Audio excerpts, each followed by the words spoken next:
Abe, do you remember who went first last time? Because for the life of me, I can't remember.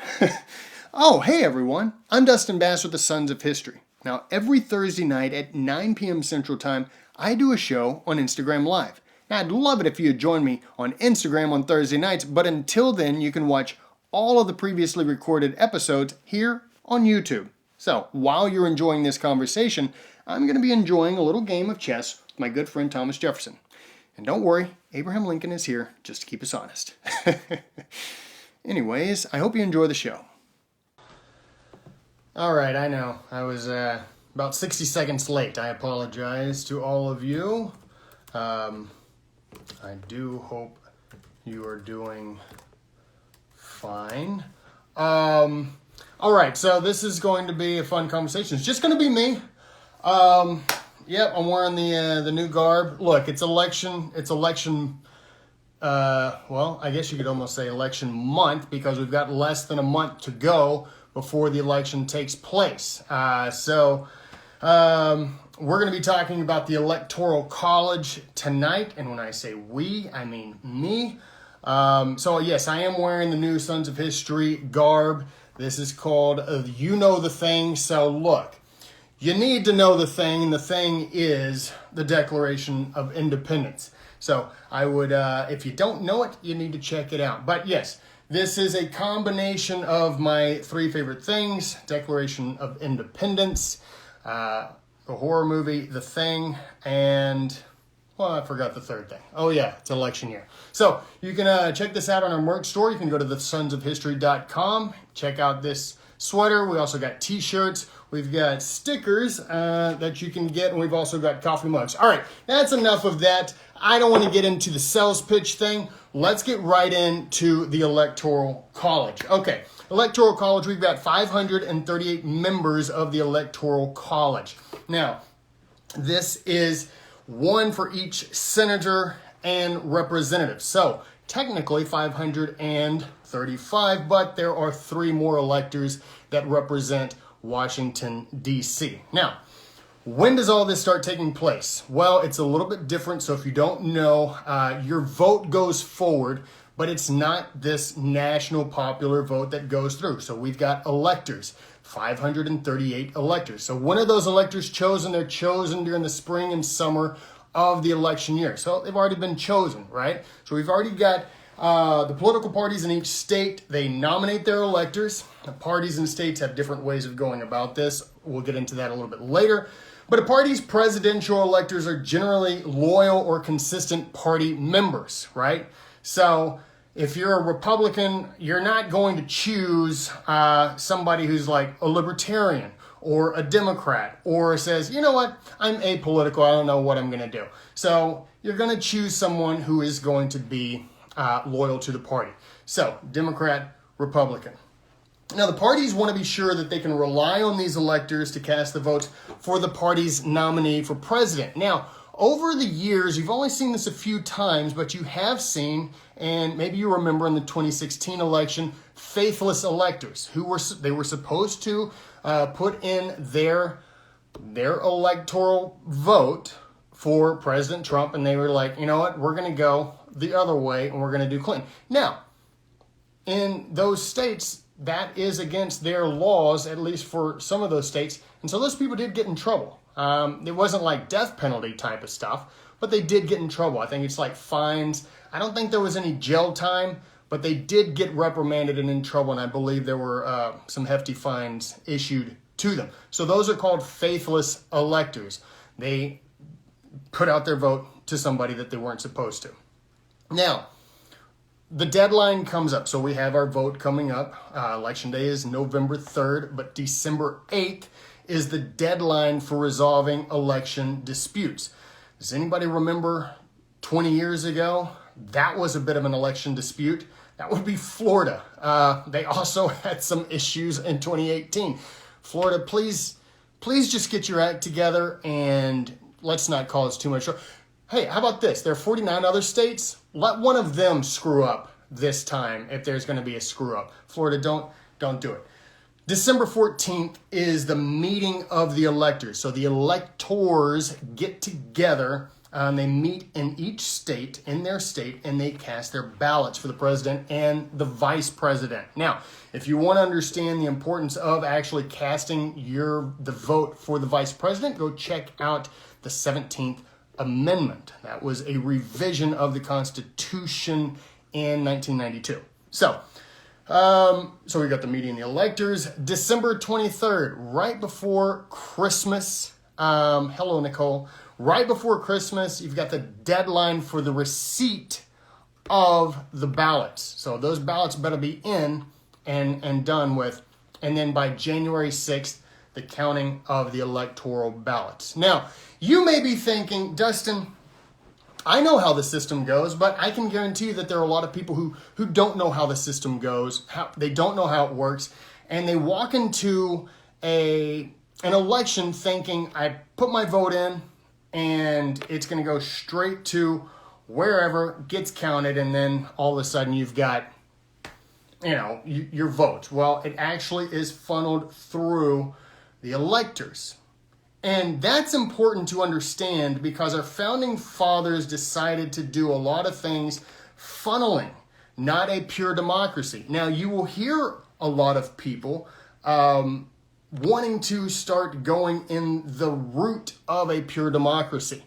That was one of the great fears of our founding fathers, and we'll get into that a little bit later. But I wanted to mention one thing, the importance of writing things down. Why it was so important that our founding fathers wrote down the Constitution and signed off on it. And it really was sort of going back to an extent to the Declaration of Independence, where they said, we are signing off on this. It's going to be our lives, our sacred honor. And so all of this means a ton. So when we write it down and we sign off on it, and then it goes out, 1787, the summer of the Constitution being put together, the convention, the Constitutional Convention, it was 2 years before it was ratified in 1789. So it was like, we're signing off on this, but now the people have to sign off on it. And if the people sign off on it, then we must stay true to it. So Americans, if they did not stay true to it at the beginning, and moving forward through the centuries, we didn't say, look, this is the Constitution, we must be bound to it. That is the oath of the office, right? To defend the Constitution. So if that wasn't the case, can you imagine the perpetual fear that we would be living in with each incoming president or each incoming class of senators or representatives? Because if it's not written down, then there's nothing really binding except this verbal loyalty to something that may or may not, even exist. So when you write it down, you are saying, I am loyal to this, and there is a certainty that comes with it that gives some solace and some comfort to the people, you and I. And so it's really important that you understand why it was so important that they write all of this down and abide by what they wrote down. Here's another thing. The founding fathers, understanding about the founding father, these men dedicated to their lives to studying civilization, not just their own, but way back in the day, going back to ancient Greece, ancient Persia, ancient Rome. And so they learned so much from how things were done in those days that it really, like the democracy of ancient Greece and the Senate of Rome, and then obviously the law of their homeland, their motherland of Great Britain. So all of that came into play, and they presented it in the Constitutional Convention. If you've not read at least some of it, I highly encourage you to read the notes on the Federal Convention of the Constitution by James Madison. Really think that you should, just to get a feel, and I will give you some quotes from it. What's up, Federalist? I don't know how to say your name, but hello anyways. All right. Separation of powers, and this does have something to do with the Electoral College. I want you to understand why I'm bringing up separation of powers. We have the three branches of government: the legislative in Article 1, the executive in Article 2, and the judicial in Article 3. Obviously, there are 7 articles in the Constitution, but those 3 are the branches of power, and they are separate.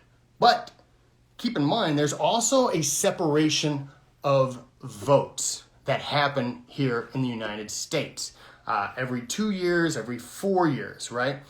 So the reason I bring that up is because it is the House of Representatives, and I mentioned this a second ago, a pure democracy, Phil Ayers. There you go. Thank you, sir. The pure democracy idea was a very scary idea to the Founding Fathers because they understood that a pure democracy is a good way to implode upon yourself. It is the tyranny of the majority, if you will. And so they're like, what do we want to give a pure democracy for? We'll give it to the representatives. Now, you can read in their notes from the Constitutional Convention how they talked about there must be the basis of the people need to understand that we are doing this with their consent. And so we can't just leap over or supersede them. Something must come directly from them, and that is the House of Representatives. So it was based on, obviously, every 30,000 you would get a representative. Obviously, turn of the 20th century, they put a kibosh on extending those numbers. But regardless, it was, and it still is, a direct vote for the House of Representatives. So it's like my vote directly affects, well, my guy out here in the Woodlands, Texas is Kevin Brady, right? He's been in freaking office for God knows how long. So he's our representative as of right now. We'll see what happens in November.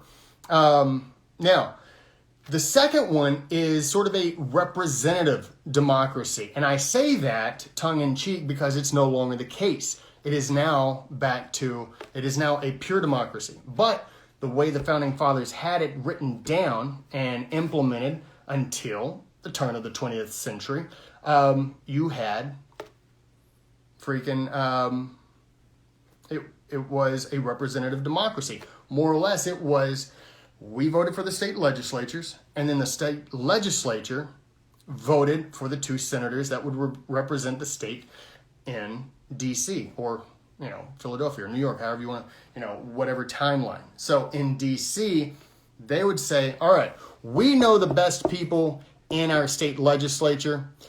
These 2 people will go and represent us. Now, that changed, like I said, at the turn of the 20th century, and now we treat our senators much like we treat our House of Representatives. So it's, to me, I wish we would go back, but that's a conversation for another day. And then we have the executive. The executive is based on the Electoral College, which we're going to tackle tonight. And then there's also a little bit of a representative democracy again, which is the judiciary. The federal judiciary, the Supreme Court, all of that. That is, we vote for the president via the Electoral College, and also the Senate. The Senate, with advice and consent, will appoint whoever the president nominates. So, representative democracy, pure democracy in a very, very extremely limited form. So, all under the Constitution, and that's why we call ourselves a constitutional republic. Whenever somebody says America is a democracy, make sure you have them maybe explain themselves to an extent on what they mean by that, because they may mean what our good buddy Bernie Sanders is always talking about. He always says we're a democracy. It's like, no, we're not. We have democratic methods, but we're not a democracy, is sort of how I explain. All right. So keep in mind, with the Electoral College, it was not anticipated that we would end up like we are with the 2-party system. We all have probably heard that George Washington warned about the dangers of a 2-party system. And so it wasn't the case at the very, very beginning, but shortly thereafter, it became a 2-party system. And obviously those parties have changed from over time. We've got Democrat, Republican, we had the Whigs, we had the Jeffersonians. And so we had different parties come through. So the initial method was whoever got the most votes. Whoever got the most votes would be the president. Whoever got the second most votes would be the vice president. Now, if nobody had a majority of those votes, the House of Representatives decided on who would be the president. And if no one, if no majority between the two, they would decide on who was president. If no majority at all, then it would come down to like the top 5, and the House would also decide from there. You can check that out in the original Constitution, but that's been updated. So, why the Electoral College? It's a good question. Thanks for asking. The reason for Electoral College is I'm going to ask you this question. You don't have to answer, but we are one country. But doesn't it feel like 50 different countries to an extent? If you think about it. Like, I live out here in Texas, and I've been to most places. And pretty much every state that I visit, I really enjoy. But when I come back home and look at the decisions that are made in different states, I realize how different it is here than in other states. Now, the states are they're different in more than just landscape. So this is not strictly Arizona versus Hawaii, right? Those are two completely different looking areas, right? You got desert, and then you've got the beaches. Although in Flagstaff and various parts of Arizona, it's very beautiful and green. But anyways, so you've got not just different landscape, you've got different legislatures, you've got different governors. So you've got your own run of the show from the governors to the state legislatures, and then you've got the mayors and everything else. And there's always this constant demand that we hear nowadays for focus on diversity. And really, the Electoral College does just that. So there's varying laws and regulations that are part of the state. Here in Texas, it's very different than, let's say, the most obvious, California or New York, right? They're just really different. One is on the left, one is on the right. And the regulations, like for businesses or the environment, or even gun regulation or drug regulation, even the way, we arrest people or different things like that, it's very different. So the fact is, we think different and we put in different laws. Therefore, all of that has to come into play in respect to voting. Now, not just the way that we do things law-wise and also from the idea of landscape and everything, but landscape has something to do with it. States vary economically, extremely different, right? And not just GDP. I think we all probably know that California is by and large the largest economy by state, right? It in fact is, I think, if it were its own country, it would be the 10th largest economy. However, the play on that, well, thanks, Gold Star Thomas, I appreciate that. Not just GDP, but what also comes into play is your debt, right? So your debt ratio comes into play as well. And I bring that up because when it comes to the Electoral College, it can't strictly be based on how many people you got living in your state. It has to also bring in, and that's what the Founding Fathers thought too, was it can't just be about how big the place is, because each state brings something to the table for themselves, obviously, but for the entire nation. And so those things have to be brought into place. Matt, that's a great question. How are there only 3 here? Where the hell is everybody? I don't know. I can't understand it. But maybe they already know everything about the Electoral College, or maybe they don't, and they don't want to know. Who knows? And then, so you've got the state population. Obviously, that's the big player. But I encourage you to check out some of this stuff, like worldpopulationreview.com. I think it's, it has all these numbers that you can check out on the state's GDP, on their debt, and also they will break it down per capita debt, which is really important because California can have the largest debt, but keep in mind there's like 40 million people that live there. So it's a breakdown per capita. It's like Thomas Sowell says all the time. You want to talk to me about stats? talk to me on a per capita basis. Otherwise, don't talk to me at all. And I have to completely agree with that. So whenever we look at California and we're like, man, look at that debt, you have to keep in mind on a per capita basis. Now, their debt is massive, obviously, but it's also a huge state. But at the same time, like, people got to pay that off. Now, New York is a different story. I think that's the third largest state. Their per capita is out of control. So that's something to keep in mind as well. So the thing is states, honestly, you could probably answer this question yourself. States think similarly. And when I say states, I mean the population of those states.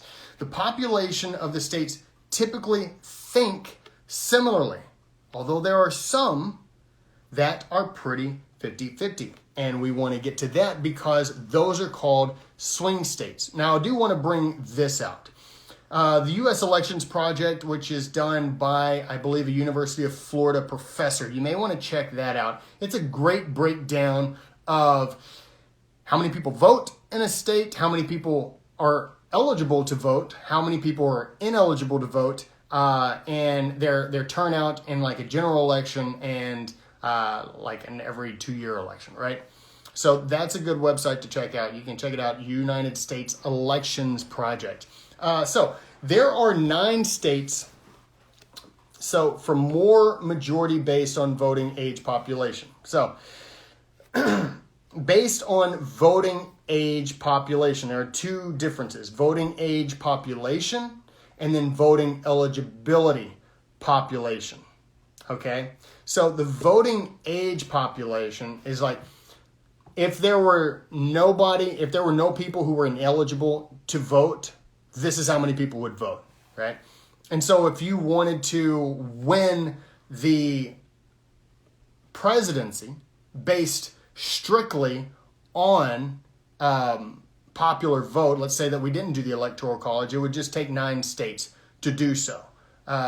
California, Texas, Florida, New York, Illinois, Ohio, Pennsylvania, Michigan, and Georgia. Now, that's for even the ones who are not eligible. That's 10 for those who are eligible. And that's California, Texas, Florida, New York, Pennsylvania, Illinois, Ohio, Michigan, North Carolina, and Georgia. So think about that.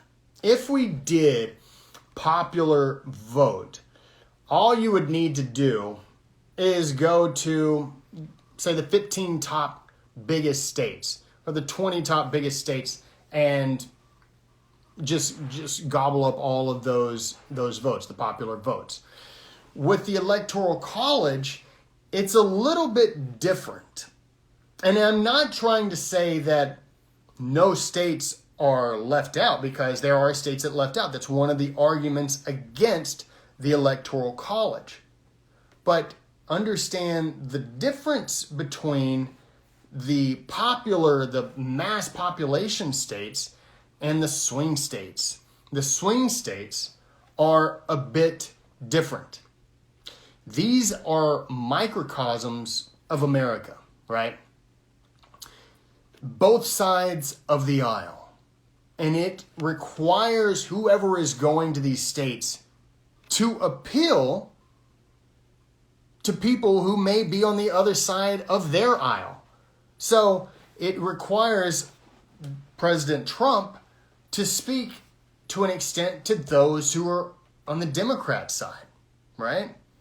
And it requires candidate Biden to speak to Republicans and sort of try to appeal to them. And so they have to put themselves in a place where that will happen, and where it's like, look, we just need to, this state is sort of riding the line. Let's see if we can convince them that we are the party that they should be choosing. So those states, and I'll get to them in a second, with majority rule, candidates would simply go to large populous areas like the cities, the states. It's like here in Texas, it's like freaking four cities in this massive state is pretty much it. It's like Houston, Dallas, Austin, and San Antonio. Like, you go to like 2 out of the 4 of there, or 3 out of the 4, you're fine, right? Well, that's the idea sort of against that.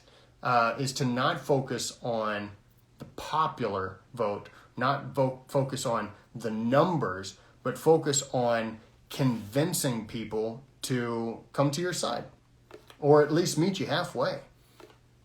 Now, 538, the website 538.com, says these are the perennial swing states. So these are the swing states that are typically the swing states. Now, it may differ this year. It may have differed in 2016, but these are the perennial ones that you can sort of, you can pretty much put a stamp on it, like they're going to be a swing state. So Colorado, Florida, Iowa, Michigan, Minnesota, Nevada, New Hampshire, North Carolina, Ohio, Pennsylvania, Virginia, and Wisconsin, right? So that's 1, 2, 3, 4, 5, 6, 7, 8, 9, 10, 11, 12. 12 states that you don't know if you're going to win.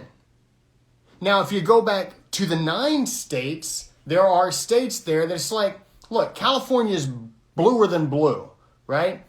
Texas used to be redder than red, and back in the day it was blue, and back in even as early as late as 1988, California was red, right? So these things can switch, but as of right now, you look at it, it's like that ain't changing. New York's not changing, California's not changing, Texas, who knows?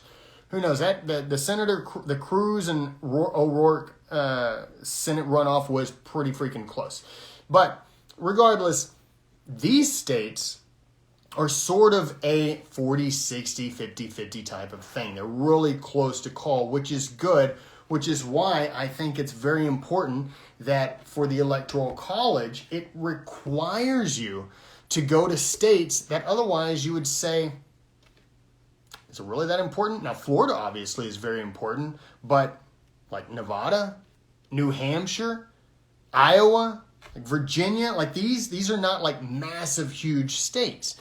And so that's a good thing.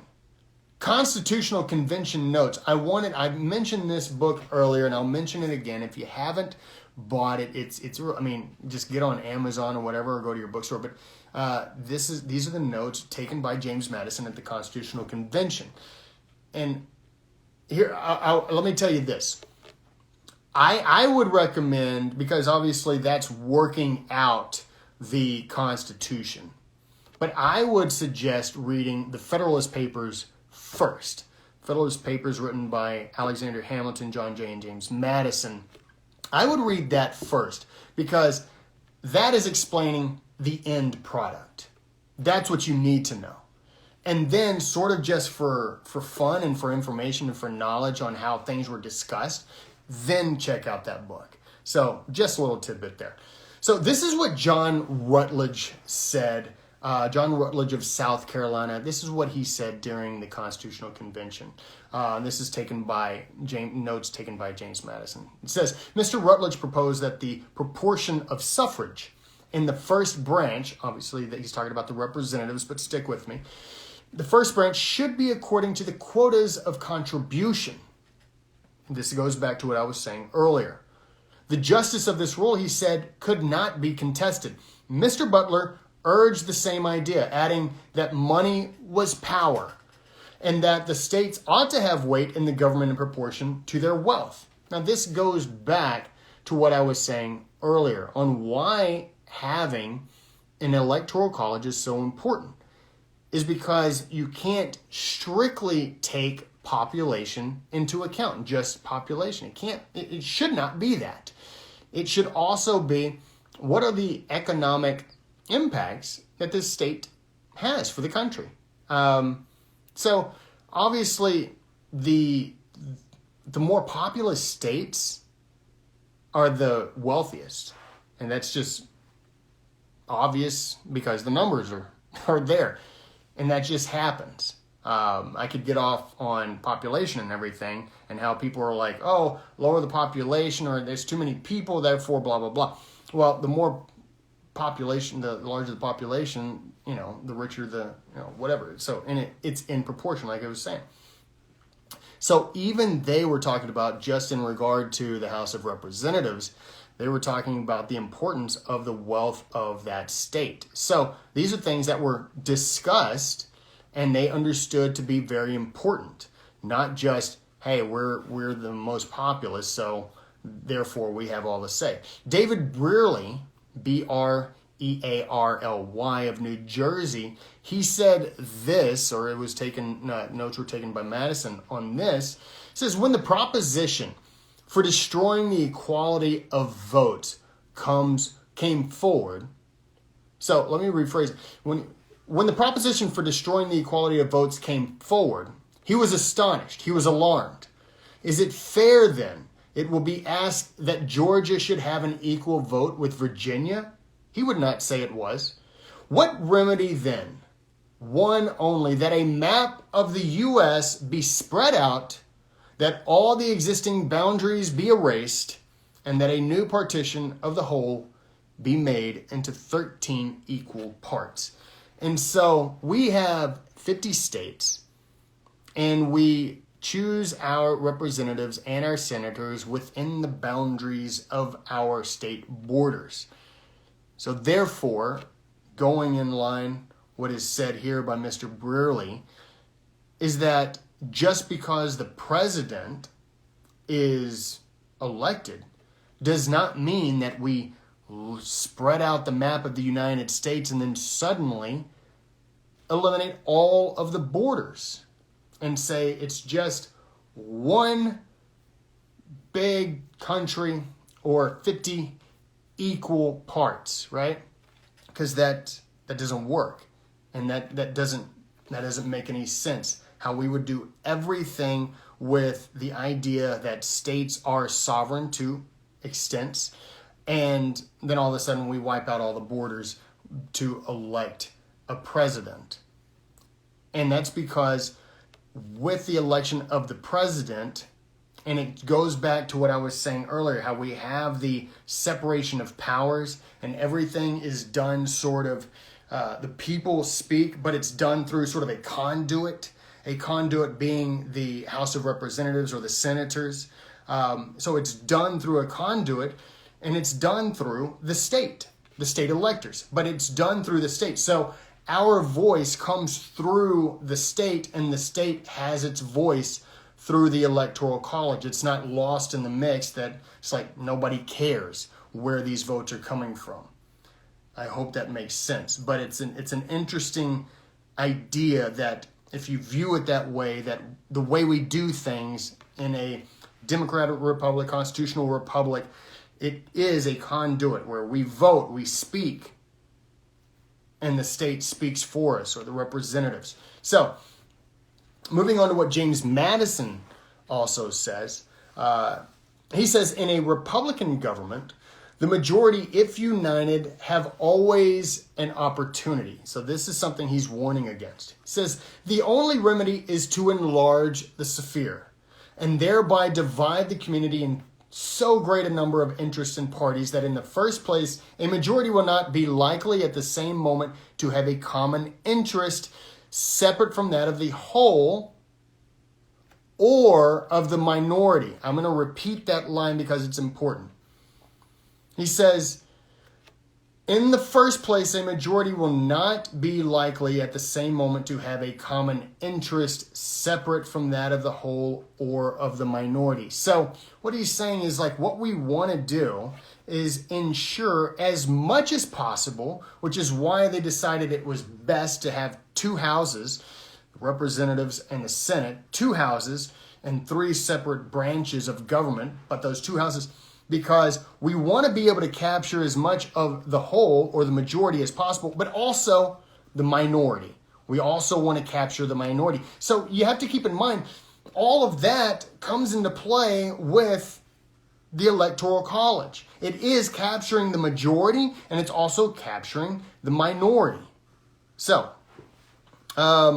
he goes on to say, and in the second place, that in case they should have such an interest, like a personal interest, sort of a way to undermine the republic via the majority. It says, in the second place, that in case they should have such an interest, they may not be apt to unite in the pursuit of it. It was incumbent on us then to try this remedy, and with that view to frame a republican system on such a scale and in such a form as will control all the evils which have been experienced. And I go back to what I was saying a second ago, which is experience being what they learned from ancient Greece and Persia and Rome and Great Britain. So all of these places that they learn from. So what else does the Electoral College do? It commands restraint. It commands restraint from people. Now, obviously, you're going to have issues. You're going to have problems. And with any election, whenever power is at stake, and it doesn't matter if it's at the national level or the local level, you will see this. I think the Heritage Foundation does a pretty good job of breaking down all of the election fraud cases going back to like 1980 or something. So there's like 1,300 cases that you can check out. So it doesn't matter how big the office is, how powerful the office is. There's always going to be the possibility of fraud, of people trying to undermine the system to get power. But the vote, when it comes to the Electoral College, and this is one of the things that I just mentioned, was restraint. The vote only goes so far. The vote that you have remains in the border of your state. In fact, it remains really in the border of your county or your parish, wherever you're from. So in most states, at least that I would think all states, you can't just go across the border into another state and vote there, right? So that is the power of that's making sure. Now, look, if you did a popular vote on just a general national vote, sure, you would have, rules in place that would be similar to this. But at the same time, look at what happens in some of these states. I think there are like 17 states that have like zero identification laws. It's like show up, vote, and there have been plenty of cases where it's like you go somewhere else and vote again. Yeah, that's fine. And so it's sort of a pretty dangerous thing. So speaking of restraint, ballot stuffing or ballot stealing, the probability increase because it would decrease those probabilities because it would matter the state that you're in.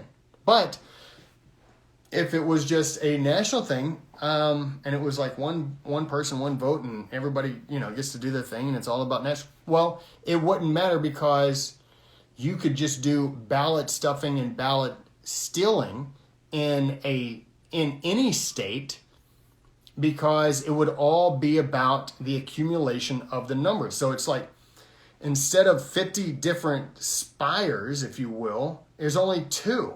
It's like whoever, let's say this year, Trump and Biden, there's only 2, right? So those spires. So if you're stealing votes, right? Or if you're adding votes, ballot stuffing, well, it's only 2. And then there's no stopping that. But when it comes to an electoral college, well, you can ballot stuff all you want. Let's say here in Texas, you can ballot stuff all you want. It doesn't matter. You're only going to get 38 electoral votes, right? It stops there. So there is a restraint, even if it goes nuts and there's a lot of fraud. So that's another good thing about it. Speaking of majority, when Madison mentions in Federalist Paper 10 about the danger of a pure democracy, he's talking primarily, obviously other cases, but he's talking about Greece, ancient Greece. So in Athens, Thebes, and Sparta, Athens had a slight majority. This is back in 300 or 400, 500 BC, I believe.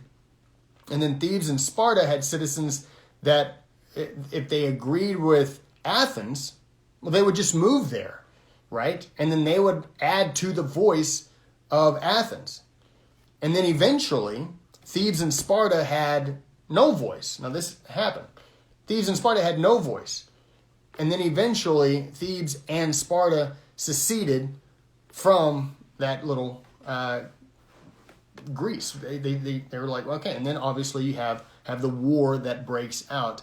You can go into looking into that. So one of the things I was going to mention too, recounts. We had to have a recount in Florida, and that was a disaster. Can you imagine having a national recount? And like I'm saying, I don't want to just throw crap against the wall and be like, if we got rid of the Electoral College, which would require an amendment, 2/3 of each house and 3/4 of the states to pass it.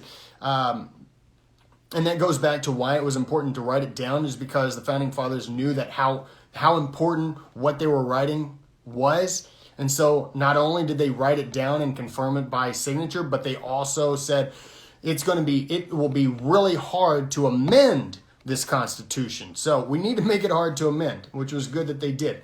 Recounts on a national stage would be really, really ridiculous. But that's not to say that if they did do away with it, that they wouldn't come up with rules and laws similar to what we have when it comes to, all right, recount the votes based strictly on the state.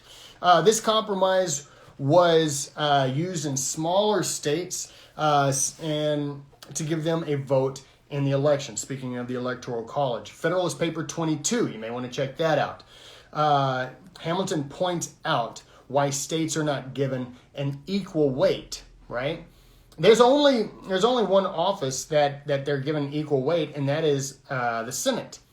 And that was discussed extremely in the Constitutional Convention, because they're like, wait a minute, you're telling me that this little state is going to have the same amount of senators as this big one? It's just like, okay, so they had to work that out, which is why you have the House of Representatives. So it sort of levels things out. It's equality, but it's also proportional, which is extremely important. So therefore, it is like the Electoral College almost encompasses the methods and numbers of the Senate and the House of Representatives.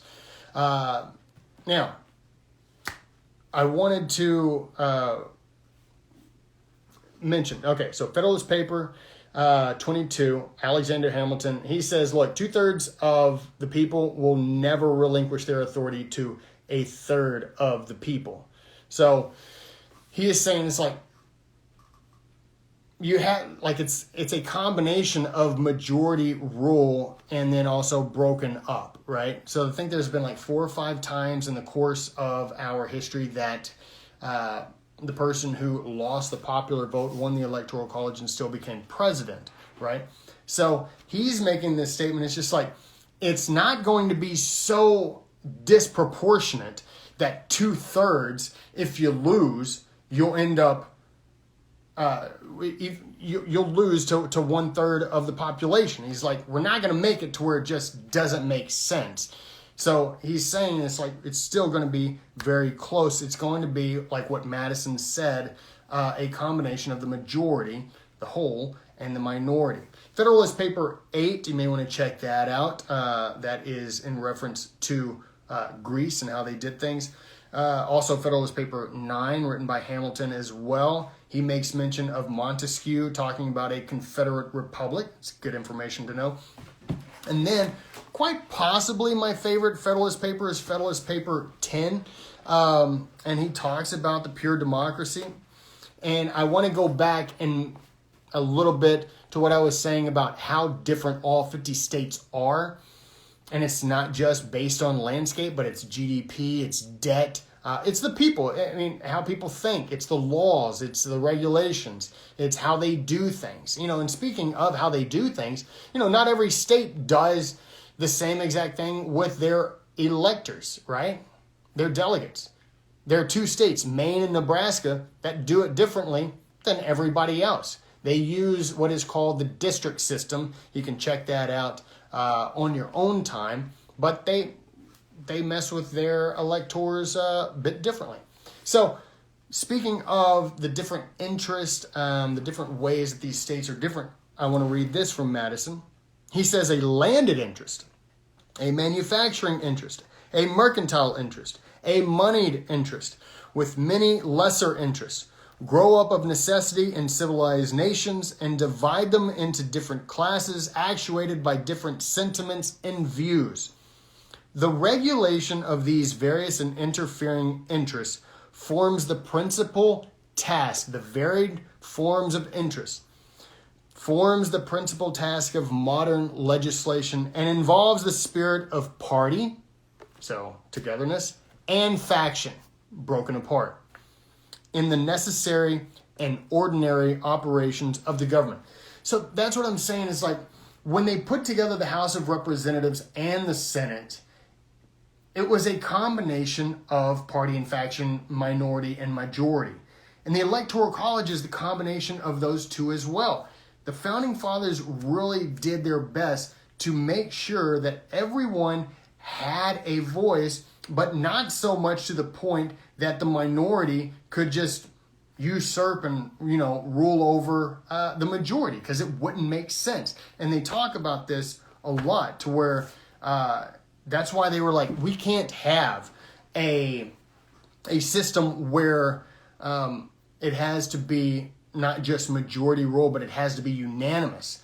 And they reference Poland in their writings, and they're like, they've really handcuffed themselves because you got, let's say, 10 groups or 10 people who are voting on something, and one person is like, yeah, I don't like it. I showed up late to the meeting, but I didn't like the last thing you said, so no, I'm voting against it. So they're like, we can't have that. So they really did bring those two together.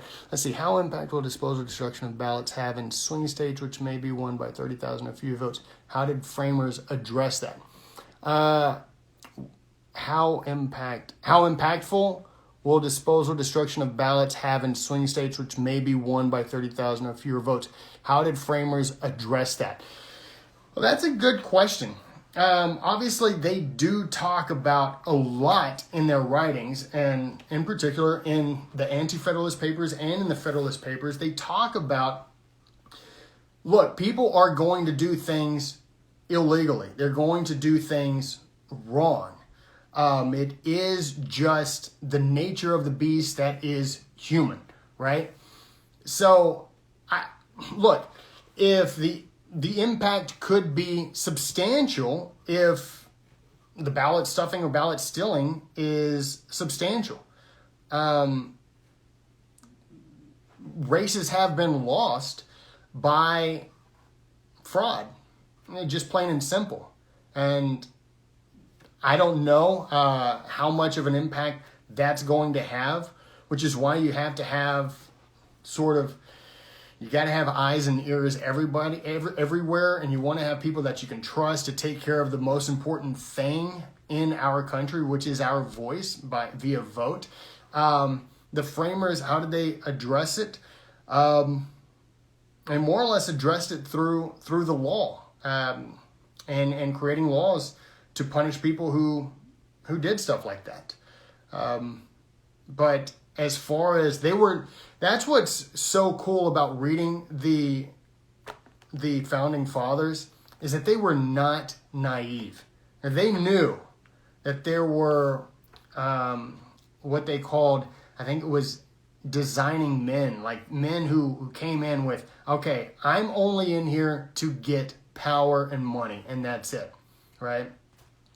Which is why one of the main reasons is why the Founding Fathers said, look, your how much money you have, your wealth, your standing in society will have nothing to do with getting into public office on the national level. Now, there were states in those days at the beginning who, like, you couldn't get in if you weren't quasi-aristocratic, if you didn't have land or if you didn't have money. So that's one of the things is like, look, money and all that, money and power can't have a part in what we're doing on the national level. So they sort of did address it from that aspect because they wanted honest people involved in it. But the only way to address it, man, is to make sure that people who do this stuff are brought to justice, and you try to make this thing as safe as possible, which is why I think, look, it may be physically safe to to mail in your ballot because it's being sent to you and you're sending it out. And so it's not like dangerous, but it is risky. And I think it was 2 weeks ago, not last Thursday, but the Thursday before, I had a very thorough discussion with someone who works for the Harris County government, for the Harris County office. And we were discussing all of this stuff, and how these issues run amok. And when you do these mail-in ballots, you really do leave yourself open to not getting your vote counted. And it's not strictly because somebody threw your ballot away, but sometimes it's like, look, the USPS is not that efficient, not as efficient as we would like. Sometimes those ballots get damaged. Sometimes people accidentally don't even sign it, or they don't fill it out completely. So there are a lot of issues with that. So I encourage you to check out that conversation from 2 weeks ago. Oh, shoot, I sort of forgot what. Okay, so, and the last thing on here is talking about the democracy, pure democracy. He was saying regarding, this is Madison again in Federalist Paper 10, regarding pure democracy, there is nothing to check the inducements to sacrifice the weaker party or an obnoxious individual. Hence it is that such democracies have ever been spectacles of turbulence and contention, have ever been found incompatible with personal security or the rights of property. And that's sort of addressing your question, Jeff, which is, that's why we don't have a pure democracy, because there's nothing to check the slight majority of 51% against minority, right? Hence it is that such democracies have ever been spectacles of turbulence and contention, have ever been found incompatible with personal security or the rights of property. Speaking of that, have in general been as short in their lives as they have been violent in their deaths. And he also goes on to say the federal constitution forms a happy combination in this respect. The great and aggregate interests being referred to the national, the local, and particular to the state legislatures. He mentions again how it is the combination of the minority and the majority coming together with House of Representatives and Senate, and then also all in one fell swoop, the Electoral College. Matt, do you have faith that the Constitution will hold up over the next 10 to 20 years? My friend, I really hope that it does, but I had a friend with a conversation with a friend the other day, and he's like, no, I mean, look, we've got the Constitution, so we'll be fine. And I'm like, I don't believe that. I do not believe that, because the Constitution will only remain in place as long as the people respect it and love it. And you cannot respect and love something that you don't know or understand if you've never been taught it. Look, I've got a book, an old school book here. It's called Democracy Under Pressure. And one of the guys that wrote I like his work, but you talk about skimming over the Constitution and the founding. Our kids are not being taught civics, and that is the real worry. Is nothing can last if it's just there in a case and nobody knows what the hell it means, and what it does and what it requires. So my worry is that we will lose such an appreciation of the Constitution that we'll just want to change it for the sake of changing it. And I think you see that a lot. You see it all the time. That they, I got my nephew. I don't have kids, but I've got my nephew and my niece that are just like, I called his principal today because I was like, hey, I just got word that this type of propaganda is being taught. And I said, I don't know if that's in the textbook or what, but that's the thing, man. It is an alarming time that we're living in. We've been living in for a long time, even before I was alive, that there's an unappreciation for the Constitution. I think the only way to ensure that it does survive the next 10 to 20 years, the next 100 years, is to make sure that you, me, and other people talk about the Constitution and understand the Constitution. And whenever somebody is like, well, why can't we just do that? Well, it's best if you know the Constitution and say, well, here's the reason why we can't do it. And everything that has been written down from our past is written down for a reason. And our founding fathers and people who have gone before us wrote down those reasons. Now, it doesn't mean that every decision that we've ever made over the course of our history have been right. My God, we have been wrong a lot of times. But you will be, if you know the Constitution, you will know that those things were actually, and in a lot of instances, were against the Constitution. You can go back to Dred Scott. You can go back to Plessy Ferguson. You can go to, the World War II, I don't want to say Kobayashi, but I know that that's not it. But it's the one where the Japanese Americans were interned. Like, all these things were against the Constitution. You can go into the Alien Sedition Act, 1 and 2. You can go into the USA Patriot Act. These things that we have done, even just in legislation, but also, like I said, Dred Scott, Plessy Ferguson, these decisions made at the highest court by the people who are supposed to know our Constitution the best, we didn't do it right? So there are mistakes, and I can forgive mistakes. But what worries me is that when people are saying, well, it's not a mistake, we just want to do it differently. So yes, prayer will work. Jeff, yeah, you're welcome, man. Thank you. I appreciate that very much. Yes, vote in person. I voted yesterday. It was wild to see. I think a lot of people are very amped up for this election, and it was heartwarming for me to see. Hello, Vicky. It was heartwarming for me to see that many people amped up on both sides, Democrat and Republican, on both sides, getting in there and wanting to make sure that their vote was cast and counted. Yes, it is up to each generation to support the Constitution. Thank you. You're welcome. Speaking of Vicky purchased her cups. We posted those the other day. Thank you, Vicky. Look, we got coffee mugs, white and black, because, hey, we're all about bringing everybody together. If we just look to the cookie, anybody gets that Seinfeld reference, I appreciate it. So we've got that. We've got our the thing. Obviously, it's based on what candidate Joe Biden said regarding the Declaration of Independence. It was a funny moment. We wanted to capture that because it's also my favorite horror movie, The Thing. If you've not watched that movie, you got to watch it because, look, it's Halloween season, it's election season, it's the combination of the best. So we've got sweatshirts, we've got T-shirts, we've got leggings for the ladies, and we've even got socks. So if you're like, look, I don't want to spend that much money on a sweatshirt or a T-shirt, get the socks. All right, look, ladies and gentlemen, thank you so much for joining me tonight. I do this every Thursday night. And I just felt, and Wendy actually mentioned this probably about, Wendy, when you say something, I do remember.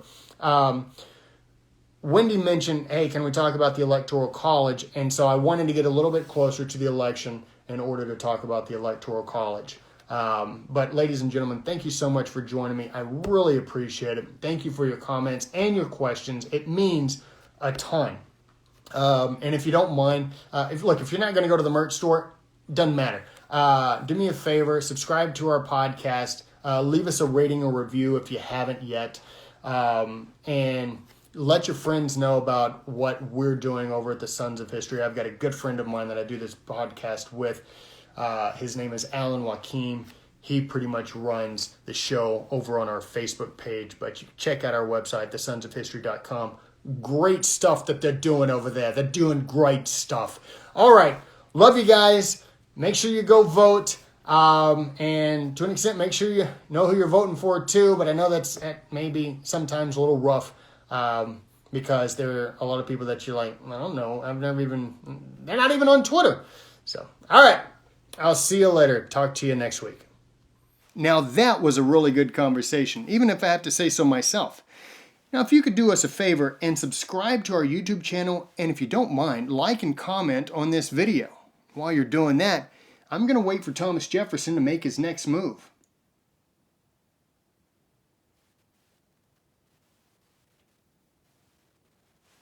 You always win that staring contest. It's your move! Go! Okay.